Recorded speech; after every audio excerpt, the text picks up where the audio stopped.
Өвлийн спортыг хөгжүүлэх дэд хөтөлбөрийн хүрээнд Орхон аймгийн ерөнхий боловсролын сургуулийн биеийн тамирын багш нарт сургалт зохион байгууллаа. Тус сургалтаар дамжуулан өвлийн спортын үүсэл хөгжил, цаашид тамирчдын бие бэлдар, сэтгэл зүйд хэрхэн нөлөөлөх, дэмжих талаар ярилцлаа. Тус сургалтанд 20 гаруй багш татгалзуулагч хамрагдлаа. Мөн Орхон аймагт өвлийн спорт хөгжих магадлал хамгийн өндөр боломжтой байгааг сургалтын үеэр онцоллоо. За энэ сургалт маань бол одоо Орхон аймгийн өвлийн спортыг хөгжүүлэх дэд хөтөлбөрийн хүрээнд явагдаж байгаа. За Орхон аймаг бол одоо өнгөрсөн 1 сард 2 сард одоо өвлийн спортыг хөгжүүлэх дэд хөтөлбөрийн хүрээнд мөнгөн өвөл Эрдэнэт 2022 гэсэн одоо энэ өдөрлгүүдийг зохион байгуулсан.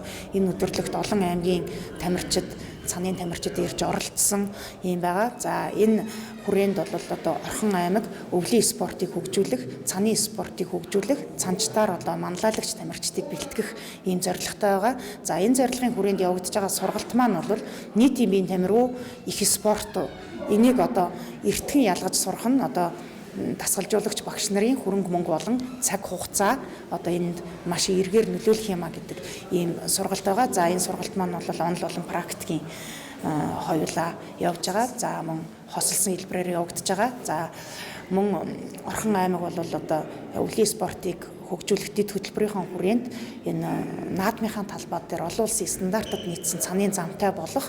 За тэнд бол нийтийн биеийн тамирыг хөгжүүлэх буюу одоо ганцхан цан биш, цан чарга одоо бусад спортуудыг өдөр тутамд одоо Орхон аймгийн ард иргэд одоо ашиглаж болохоор ийм цогцлбор байгуулах хүрээнд явагдаж байгаа. За өнөөдрийн сургалтанд 20 гаруй багш нар хамрагдж байна. Орхон аймгийн нийт одоо ерөнхий боловсролын сургуулийн багш нар хамрагдж байгаа. За багш нар бол одоо бүгд өөр өөрийн спортын төрлүүдтэй байгаа. За багш нарт бол одоо миний хувьд өвлийн спорт гэж юу юм бэ? Хизээ хаана яаж үүсч хөгжсөн юм бэ? Энэ спортоор хичээлэх нь ямар ач тустай юм бэ? Тийм ээ? Энэ спортыг одоо хөгжүүлэхийн тулд юу юун дээр анхаарах вэ гэдэг талаас одоо энэ сургалтыг зохион байгуулж байгаа.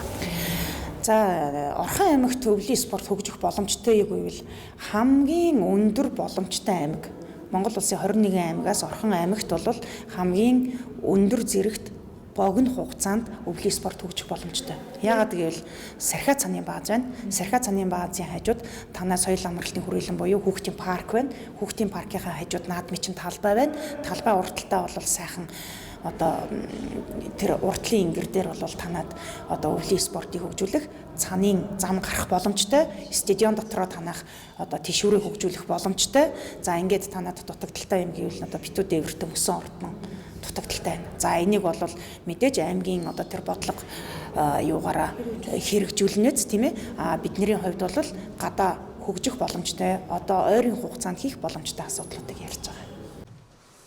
Орхон аймгийн хэмжээнд цаны спортоор 40 гаруй хүүхэд хичээлдэг байна. Үүнээс 30 гаруй нь уулын цан, сноубордын тамирчид юм а. Мөн энэ жил Орхон аймагт өвлийн спортыг дэмжих дэд хөтөлбөр баталж дэмжиж ажиллаж байгаад багш нарын төлөөлөл инхүү сэтгэлдээ хэллээ. 6-7 сараас өмнө юм.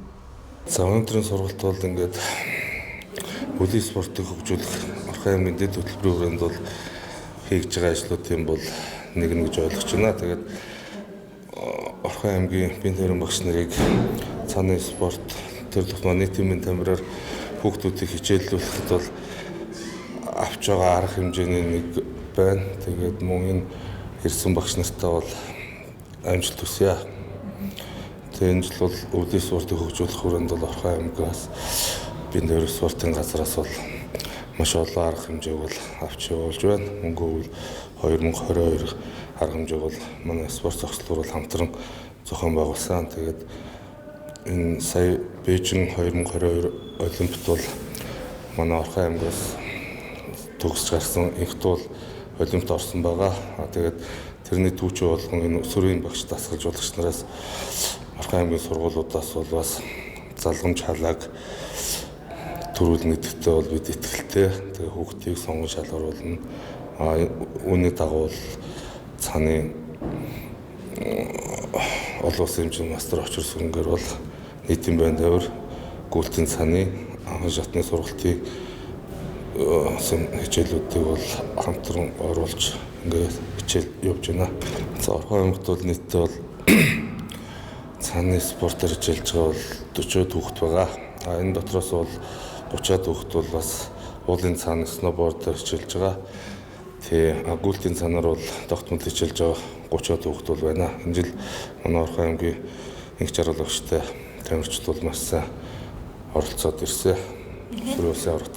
Яг өглөө үйлрэлд бол бид бол Эрдэнэ төлөвлөр спорт зохицолбор Орхон аймагтайгаа хамтраад бол зам талбай тараасыг бол бэлдэж бол хамтарсан ажилладаг байгаа. Зундаа бол Эрдэнэтэд бол хичээлэх нөхцөл боломж байдаг. Энэ нь бол Цэнгэлд хүрээлэнгийн 400 м-ийн асфальтын зам дээр оройлог дугуйгаар дугуйт цаанаар бас хичээлдэг байгаа. Тэгээд ер нь бол манай Орхон аймагт хуулийн спортыг дэмжиж байгаад бол энэ хуулийн спортын багш засагжуулагч бидний хувьд бол одоо таатай байна. Энэ өнгөрөө явж байгаа байхгүй юу? Тос хөтөлбөрийн хүрээнд Эрдэнэт мөнгөн өвөл 2022 арга хэмжээний цуврал тэмцээн зохион байгуулж шилдэгүүдэд тодруулсан.